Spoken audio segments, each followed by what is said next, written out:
Hello बच्चों, हम फिर से वापस आ गए हैं अपना नेक्स्ट वीडियो लेके। हमने लास्ट में पढ़ा था, क्या पढ़ा था हमने हमने ये पढ़ा था कि एज़िमुथल क्वांटम एज़िमुथल बोल रही हूँ, सॉरी, अफबाउ प्रिंसिपल किसे कहते हैं, अफबाउ प्रिंसिपल में शेल्स किसको कहते हैं, सब शेल्स किसको कहते हैं, एक बार रिवाइज कर लेना। उसके बाद इलेक्ट्रॉनिक कॉन्फ़िगरेशन पढ़ा था।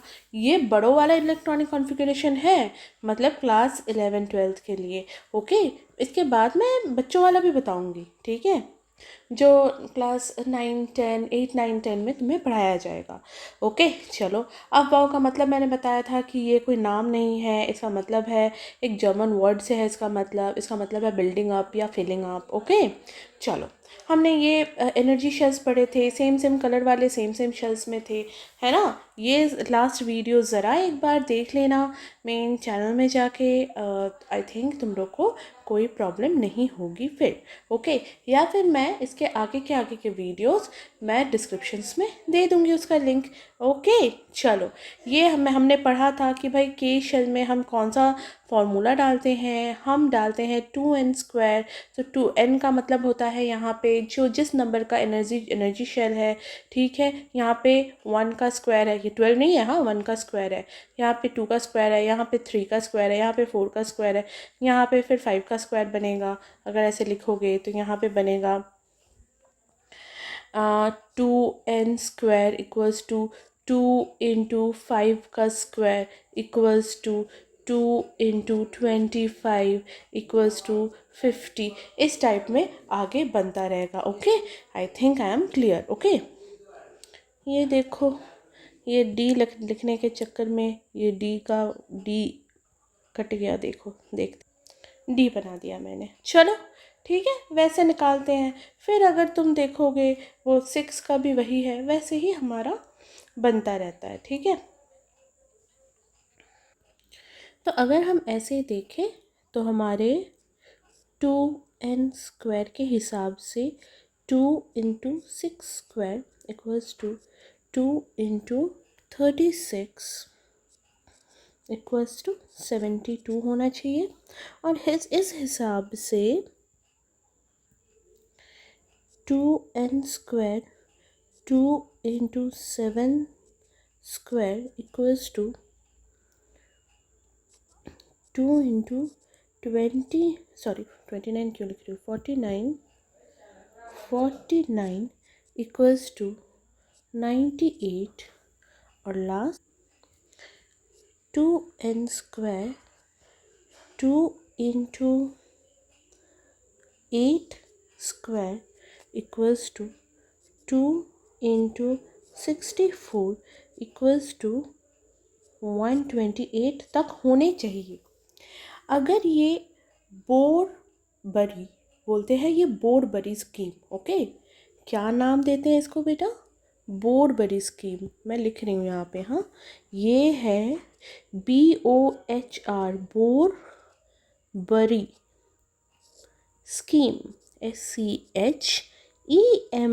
ओके, बोरबरी स्कीम के अनुसार ये जो मैंने तुम्हें 2n² बताया है वो सही है, और इसमें 128 इलेक्ट्रॉन लास्ट तक होने चाहिए, जबकि हमारे पास ओनली 118 ही इलेक्ट्रॉन हम निकाल पाए हैं अब तक। ओके, ये याद रखना। ओके चलो, अब देखते हैं बेटा क्वांटम नंबर्स क्या होते हैं। ओके, क्वांटम नंबर्स होते क्या हैं। Quantum number actually, the quantum number is the number used to describe what, the position, energy and behavior of an electron। किस पोजीशन पे है वो इलेक्ट्रॉन, उसका एनर्जी लेवल क्या है, और वो बिहेवियर कैसे कर रहा है, मतलब वो कहीं पे घूम रहा है या स्टिल बैठा हुआ है, कैसा है वो इनसाइड एन एटम। वो इलेक्ट्रॉन का पोजीशन क्या है, उसका एनर्जी लेवल क्या है, और बिहेवियर कैसा है। हर एक इलेक्ट्रॉन का एनर्जी लेवल अलग अलग होते हैं, ठीक है। देखो, ये एक्चुअली 11th लेवल का है, बट अभी थोड़ा ऊपर से जान लो, और उसके बाद से 11th के लिए अलग वीडियो बनेगी, ठीक है। To obtain complete information about an electron 4 identification numbers are required. हमें 4 नंबर चाहिए होते हैं। क्या क्या नंबर चाहिए होते हैं बेटा, प्रिंसिपल क्वांटम नंबर, याद रखना n कहते हैं जिसको। एजीमुथल क्वांटम नंबर l कहते हैं जिसको कहते हैं। फिर मैग्नेटिक क्वांटम नंबर, ओके। और लास्ट है स्पिन क्वांटम नंबर। ये 4 चीज़ें हमने चाहिए होती है। कितनी चीज़ें चाहिए होती है बेटा? कितनी चीज़ें चाहिए होती है?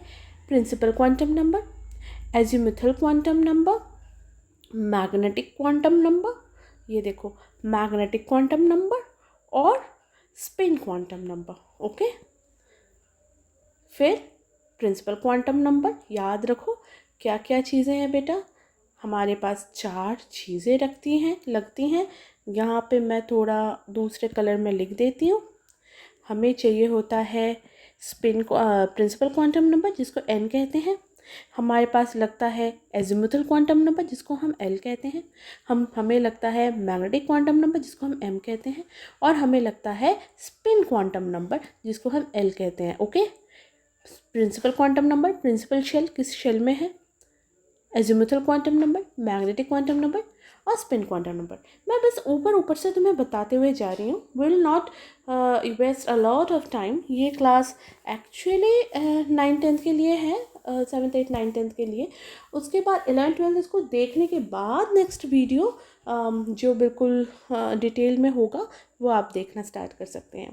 To obtain a complete information about an electron 4 identification numbers are required. जो मैंने बोला n लगता है, n होता है हमारा प्रिंसिपल क्वांटम नंबर, फिर एजीमुथल क्वांटम नंबर, फिर मैग्नेटिक क्वांटम नंबर, फिर spin quantum number. Principal quantum number है क्या? देखो, प्रिंसिपल क्वांटम नंबर और शेल और orbit, it tells us about the main shell, main energy level के बारे में बताता है हमको। जैसे K1 में होता है, K का मतलब है ये फर्स्ट शेल है, L का मतलब ये सेकंड शेल है, M का मतलब ये थर्ड शेल है, N का मतलब ये फोर्थ शेल है। तो KLMN की जगह 1 2 3 4 लिखते हैं और वो हमें बताता है किस नंबर का शेल है। और मैंने तुम्हें बताया था जैसा जैसा नंबर बढ़ता रहेगा उसका एनर्जी लेवल भी बढ़ता रहेगा, ओके। चलो, एजीमुथल क्वांटम नंबर ये बताता है ऑर्बिटल का शेप कैसा होता है, ठीक है।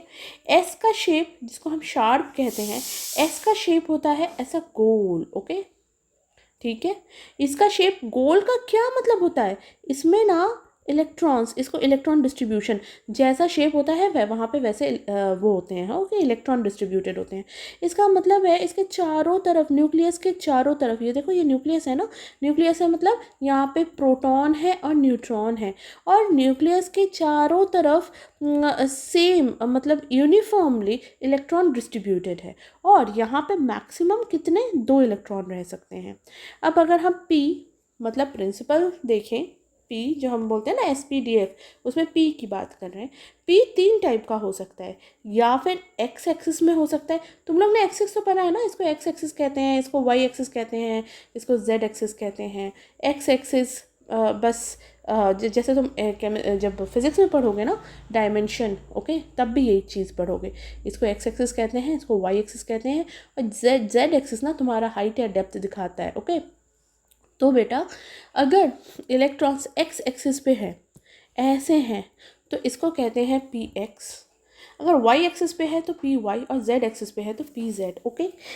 ये जो शेप है ना बेटा, इसका शेप का क्या मतलब है? जहाँ पे मोटा है, ये जो देख रहे हो ना, इस साइड मोटा है, इस साइड में जो मोटा है, मतलब इलेक्ट्रॉन का कंसंट्रेशन यहाँ पे ज़्यादा है, और यहाँ पे इलेक्ट्रॉन का कंसंट्रेशन कम है।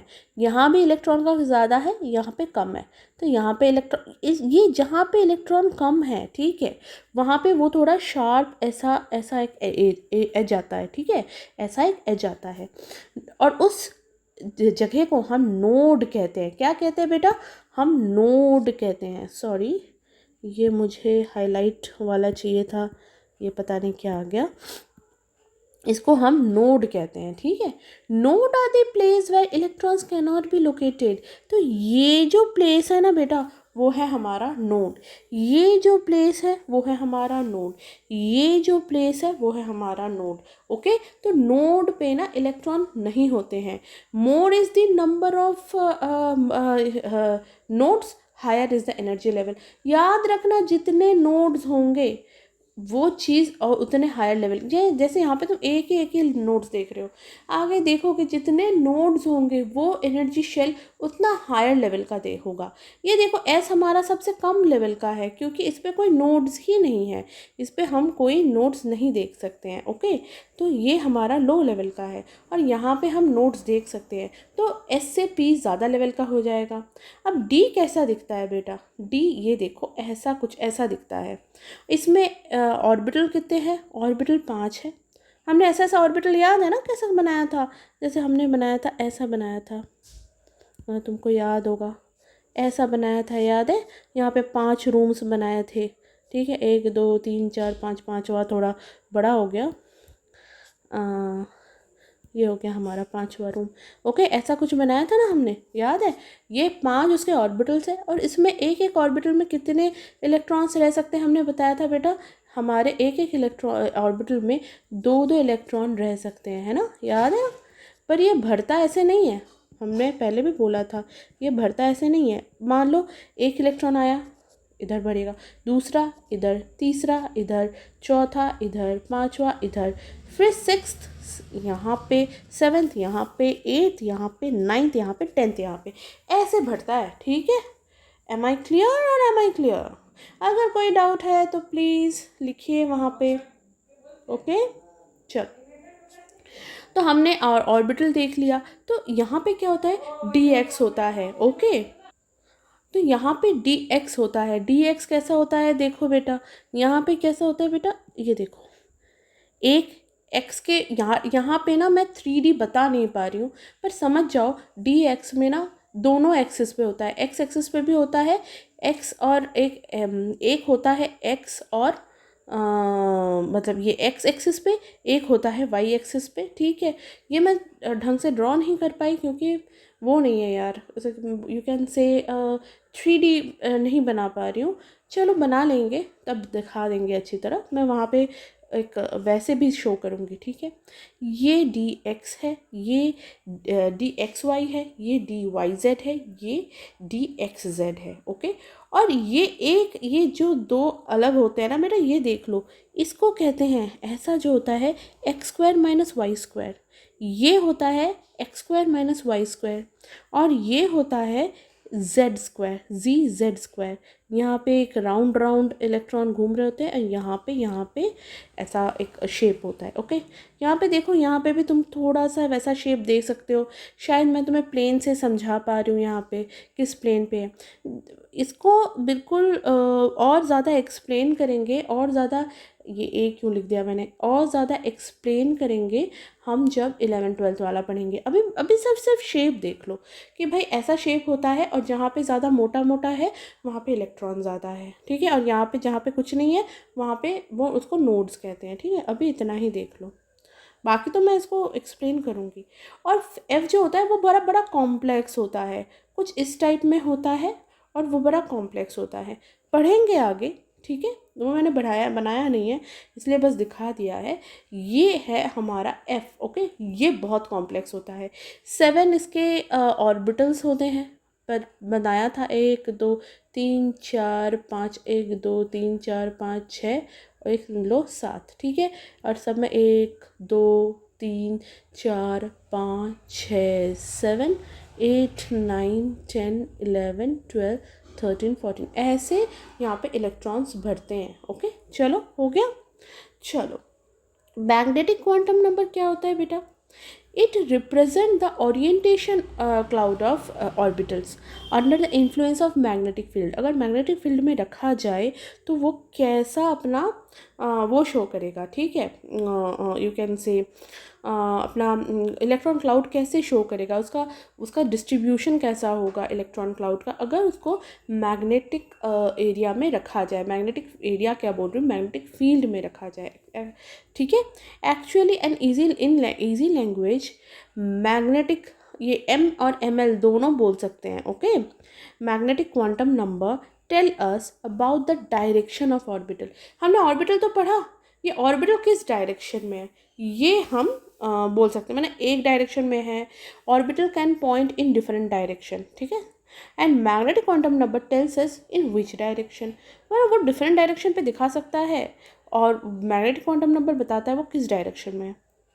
एस का डायरेक्शन भाई, जब हम मैग्नेटिक क्वांटम नंबर देखते हैं ना, तब हम देखेंगे भाई वो उसमें कितने यू कैन से शेप्स हैं या कितने ऑर्बिटल्स हैं। जैसे देखो, इसका एनर्जी शेल 0 होता है, ठीक है, तो इसमें हम बोल सकते हैं मैग्नेटिक क्वांटम नंबर एस में 0 है। जैसे मैं तुम्हें बताती हूँ, जैसे हम इंटीजर का लाइन मारते थे ना, वैसे ही देखना है। एस में 0 है, पी में 0 है, +1 भी है, -1 भी है, मैंने उल्टा दिखाया, +1 भी है और -1 भी है, ठीक है। डी में 5 ऑर्बिटल है ना, क्या क्या हो सकते हैं उसके, 0, -1, -2, +1, +2। एफ में 7 है ना हमारा, यू कैन से हमारे ऑर्बिटल्स, ओके। तो इसमें कैसे डायरेक्शंस में जा सकते हैं, 0 डायरेक्शन में आ सकता है, +1, +2, +3, -1, -2, -3, बस ख़त्म। स्पिन क्वांटम नंबर, ये हर एक ऑर्बिटल में ना, ये मैं एक बार ऐसे बना रही हूँ, एक बार ऐसे बना रही हूँ, है ना। इसको कहते हैं बेटा हाफ फिल्ड। मैं अभी इसको बहुत ज़्यादा एक्सप्लेन नहीं करूँगी, 9-10 के छोटे छोटे बच्चे हैं, तो इसमें बस इतना ही सुन लो। ये ना बेटा 2 स्पिन में जाता है, मतलब एक अगर क्लॉकवाइज जाता है, एक एंटी क्लॉकवाइज जाता है। वो कैसे जाता है वो हम बाद में देखेंगे, ठीक है। It tells us about the spin, okay. एक क्लॉकवाइज जाता है, एक एंटी क्लॉकवाइज जाता है, ठीक है। एक क्लॉकवाइज स्पिन करता है, एक एंटी क्लॉकवाइज स्पिन करता है, ऐसा बोला जाता है। तो उसको जो क्लॉकवाइज स्पिन करता है उसको +½ लिखते हैं, जो एंटी क्लॉकवाइज स्पिन करता है उसको -½ लिखते हैं, ठीक है। जब हम आगे पढ़ेंगे बड़े क्लास के लिए, तब हम वो चीज़ पढ़ेंगे। अभी हमको इसमें दिमाग खपाने की ज़रूरत नहीं है। अब हम नेक्स्ट पे आएंगे बेटा, हमारे एटॉमिक स्ट्रक्चर पे। Wait for my next video. यहाँ तक देख के थोड़ा समझो कि शेल कैसा होता है, उसके शेप्स कैसे होते हैं। शेप्स यहाँ पे बस देख लो, अभी अभी के लिए बस देख लो कि शेप्स कैसा होता है। देखो कि एस का शेप कैसा होता है, गोल सा होता है, ठीक है, न्यूक्लियस बीच में होता है। पी का शेप कैसा हो सकता है, ऐसा भी हो सकता है, ऐसा भी हो सकता है, ऐसा भी हो सकता है। ये पी का शेप है, ठीक है, डिफरेंट एक्सिस पे है।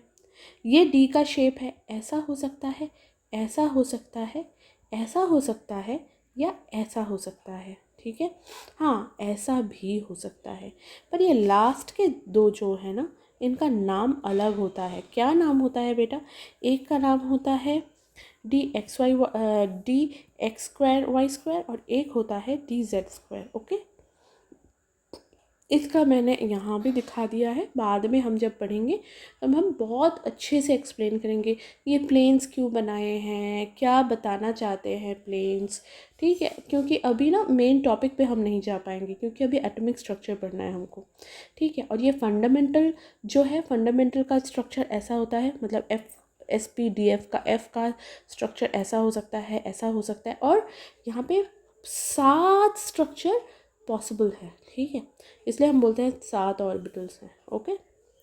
चलो, और मैग्नेटिक क्वांटम नंबर कुछ नहीं, जो मैग्नेटिक क्वांटम नंबर लिखना चाहता है तुम जस्ट लिख लो। एस पे कितना है, 0, पी पे कितना है, 0, इस साइड +1, इस साइड -1, डी पे कितना है, 0, इस साइड +1 +2, +1 +2, और यहाँ पे है -1 -2, ठीक है। एफ पे कितना है, 0, +1 +2 +3, यहाँ पे है -1 -2 -3। ये कैसे आता है, वो आता है, आप वो दूसरे वीडियो में मैं बताऊंगी, ये वीडियो बहुत लंबा हो जाएगा। Spin quantum number anti clockwise जा सकता है, क्लॉकवाइज जा सकता है। तो हर एक ऑर्बिट में ऐसे हम बनाते हैं ना, एक हम बोलते हैं क्लॉकवाइज जा रहा है, एक एंटी क्लॉकवाइज जा रहा है, मतलब हर एक ऑर्बिटल के लिए एक स्पिन क्लॉकवाइज जाता है, ये एक एंटी क्लॉकवाइज जाता है। चलो ठीक है, अब हम नेक्स्ट आएंगे हमारे नेक्स्ट वीडियो में, जहाँ पे हम एटॉमिक स्ट्रक्चर और केमिकल बॉन्डिंग के बारे में पढ़ेंगे। Bye bye, take care. अच्छी लगी हो वीडियो तो प्लीज़ सब्सक्राइब करें, कोई भी डाउट है तो नीचे कमेंट करें, या मुझे इंस्टाग्राम पे फॉलो करें, और वहाँ पे आप पर्सनली मुझे मैसेज कर सकते हैं। Bye bye, take care.